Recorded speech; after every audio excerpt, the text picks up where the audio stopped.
a purpose, a cause. You've heard of cause before. 100 millionaires, right? Is a purpose. It is a cause. It is something that I strive for every day. It pulls me to an end result. It forces me down a journey, which is a fun journey, by the way, because I get to connect with amazing people and teach amazing things that have impacted me powerfully. Your purpose is your desire. It is the accomplishment or the journey, the path towards your desire. So the reason we're spending so much time on this definition is because it is, once you understand it, every time the word purpose comes into your mind and somebody says it, you'll have a very clear idea of what that purpose is or what that word means. So the definiteness of your purpose, this is a powerful tool to use every day going forward, which is why Wealth Principle 21 was put at this point, because we had to get a lot of the basics out, a lot of the mapping and the planning out. We had to get your 10X planning into place so that now we can focus on how we get it, the actual how, the actual attainment of things. So define what you want. We've talked about this in the past. We're going to go through a very powerful exercise today. It's going to allow you to really get clear about what you want today, because it can change. And we have other wealth principles coming up that may adjust it and tweak it a little bit. So you don't have to be perfect, but we want something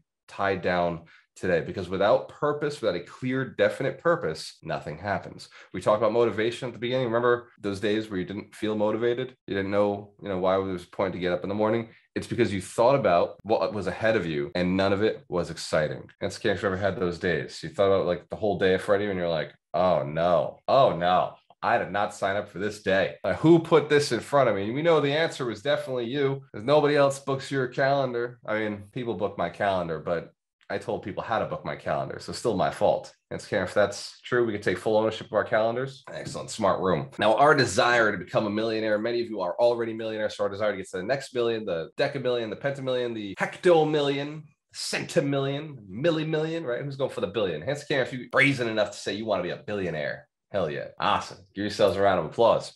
Now, for those of us who desire more, we must clearly define what we want. And I got a 7-step process for doing that. Hands to camera if you had a lot of fun when I did the how to write a book a few weeks ago. We talked about becoming the world-class expert in your business. Who here did that exercise with us and thought maybe I should write a book? Hands to camera if you did that exercise, thought you should write a book. So I mind mapped this one as well. I thought since this was impactful enough and empowering enough, I'm going to mind map it out. Step one, you might want to get a pen and paper, by the way, pre-warning. We're about to do an exercise. We do an exercise every single week because it's more than just thinking about this principle and saying, damn, like Walter's right. I should go do this right now, because I don't want you to should anything in your life. I want you to go do stuff. The idea is double your income, double your net worth. So let's rock into a principle, an exercise for the principle. Step one is to determine your specific desire. Determine your specific desire. This is a process of writing things down. This is simple. It is quick. So I want you to determine one big desire, and to simplify this, let's aim out a year into advance. Let's just think a year out, because I know sometimes it's hard to think 10 years out. We could be whatever we want in 10 years, right? We could be Superman if we figure it out. So 1 year out, what is like the definite thing that you would want? Just one. We're just going to pick one. I'm going to ask that while you pick this and make it moral, ethical, and legal, right? If it hurts somebody, don't choose that one. Like, just think a little bit harder, choose something a little different until nobody is hurt or affected in a negative way. If it helps somebody, you might be on the right cause, right? It might be the right place. Hands care if you know what you want a year from now. Who's already got this? Awesome. Excellent. Everybody's got it written down? Does anybody need a little more time to think about what they want? Okay. Excellent. We're going to go into the next one. Step two, once you know what you want, you must establish an end date. I already gave that to you. Your end date is a year from now. So your end date is going to be 2021 mid-year, 2023 mid-year. So write that down on the piece of paper that's established your end date, when it's going to happen. You must determine the price. You must determine the price. That is what you are willing to give in return for this result.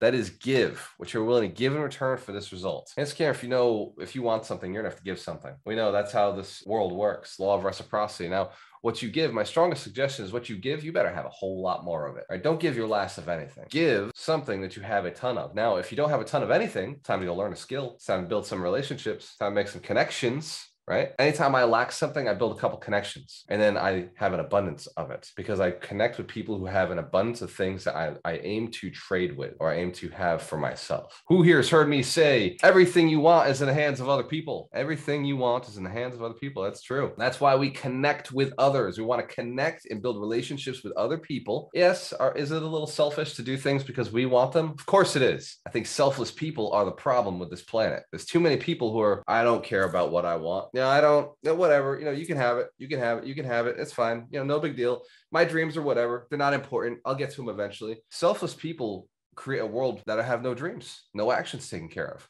Right? Yeah. Will they give their shirt off their back? Yeah, but it's the only shirt they have. Now somebody else has to give them a shirt. Ask Karen if that makes sense. Being completely selfless is not very helpful. Being a little selfish, a little self-centered, thinking about your ambitions, your goals, as long as, by the way, they serve other people, is a very good idea. There's a balance to everything in life. So if you're selfish and you're saying, I want to build 100 millionaires, guess what? There's 100 people who win from that, plus the 100 people that impacts them in order to get them. That's my goal. And if you choose to take that goal, it becomes your goal. And it's a very selfish goal because at the end, you have 100 friends who owe you a favor. And it's Cameron, if you build 100 millionaires, you got 100 favors out there. And the favors are way bigger than they started, right? To you, having a couple conversations to move them forward, making a few connections, no big deal. But to them, an entire empire was built off of it. We're catching this? Be willing to invest in people. Connections will get you what you're looking for. Be willing to invest in people when they don't have anything to give back. Just tell them one day when I ask, whatever, there won't be anything that you can't do, but it's a small favor. But that small favor becomes bigger as that person becomes bigger. Be willing to build 100 millionaires. Be willing to dedicate and donate to people, your time, your energy, your resource, your knowledge.